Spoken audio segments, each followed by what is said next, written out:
আসসালামু আলাইকুম। আশা করি আপনারা সবাই ভালো আছেন। আমি আলহামদুলিল্লাহ আল্লাহর রহমতে অনেক ভালো আছি। তো আজকে আপনাদের খুবই গুরুত্বপূর্ণ একটা ইনফরমেশন শেয়ার করব। যাদের বর্তমানে গাড়ি আছে বা ভবিষ্যতে গাড়ি কিনবেন সবারই অনেক উপকার হবে। তো একটা সময়ে আপনার গাড়ির ট্যাক্স টোকেন বা ফিটনেস আপডেট করতে হলে অনেক ঝামেলা ছিল।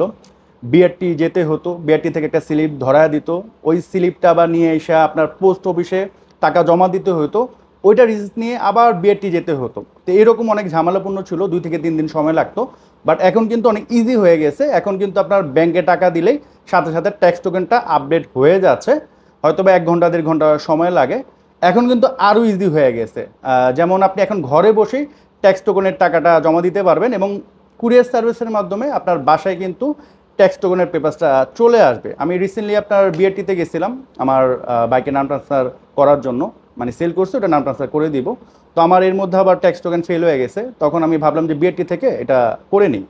বাট জানেনই তো বিআরটি একটু ঝামেলাপূর্ণ জায়গা, ওরা কোনো না কোনোভাবে আপনার কাছে টাকা খাবে।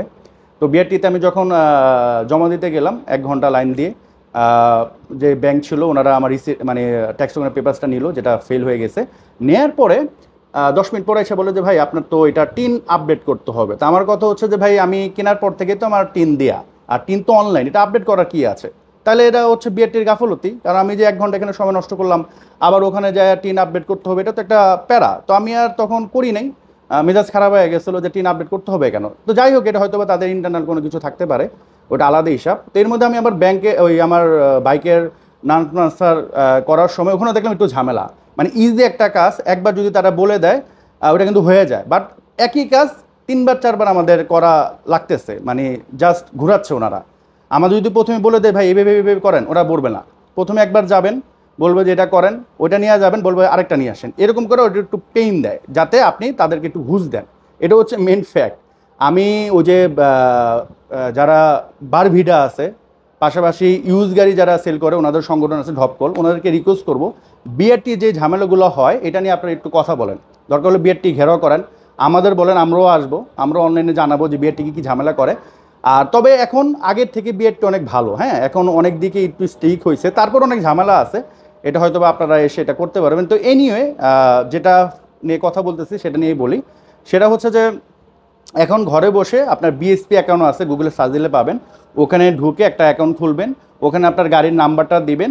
যদি আপনার ট্যাক্স টোকেন মেয়াদ শেষ হয়ে যায় ওখানে আসবে যে আপনার ট্যাক্স টোকেন মেয়াদ শেষ। ওখানে ক্লিক করলে পেমেন্ট অপশনে যাবেন, নগদ আছে, বিকাশ আছে, আপনার ব্যাঙ্ক ট্রান্সফার আছে, যে কোনো একটা দিয়ে আপনি যদি টাকাটা ট্রান্সফার করে দেন আপনার 2 থেকে 3 দিনের মধ্যে আপনার বাসায় কিন্তু সেটা চলে আসবে। তো ইজি একটা প্রসেস। এটা কিন্তু আপনার আর ব্যাংকে যেতে হচ্ছে না, বিআরটি যেতে হচ্ছে না। তো এই জন্য আসলে গভর্নমেন্টকে ধন্যবাদ দেওয়া উচিত, কারণ অনেকটা কাজ তারা ইজি করে দিচ্ছে এবং ইজি করতে চাচ্ছে। হ্যাঁ, এটা শুধুমাত্র এই গভর্নমেন্ট এরকম না, আওয়ামী লীগের আমলের সময় কিন্তু অনেক কিছু আপডেট ছিল। হ্যাঁ, তো বিষয়টা হচ্ছে যে কাজ কিন্তু অনেক ইজি, বাট সরকারি কর্মচারীরা এগুলোরা আসলে একটু ভেজাল করে রাখে, জানেনই তো কেন। তো এনিওয়ে, আপনারা চাইলে এখন ঘরে বসে করতে পারেন। তো এটা হচ্ছে আমি নগদে পেমেন্ট করছিলাম, আরও আগে ঈদের আগে এটা করছি। বাট ভাবছিলাম যে আপনাদের এটা একটু দেখায় দেব, কারণ জিনিসটা অনেক ইজি একটা বিষয়। বিএসপি অ্যাকাউন্ট জাস্ট খুলে ওখান থেকে এটা করতে পারবেন। হ্যাঁ, তো এই হচ্ছে আমার ট্যাক্স টোকেন, দেখতে পাচ্ছেন এটার 2026 পর্যন্ত মেয়াদ। তো এই ছিল আজকের এই ভিডিও। ইনশাল্লাহ নেক্সটে আমি এই ধরনের ইনফরমেশন নিয়ে আরও ভিডিও নিয়ে আসবো। আপনারা কমেন্টস করে জানাতে পারেন যে আমি কি আরও আনবো কি না, বা কী রিলেটেড ইনফরমেশন নিয়ে আসলে আপনাদের জন্য সুবিধা হয়। সেক্ষেত্রে ইনশাল্লাহ আমি আপনাদের জন্য ভিডিও বানাবো। সো এখনকার মতো বিদায় নিচ্ছি। সবাই সুস্থ থাকেন, ভালো থাকেন। আসসালামু আলাইকুম।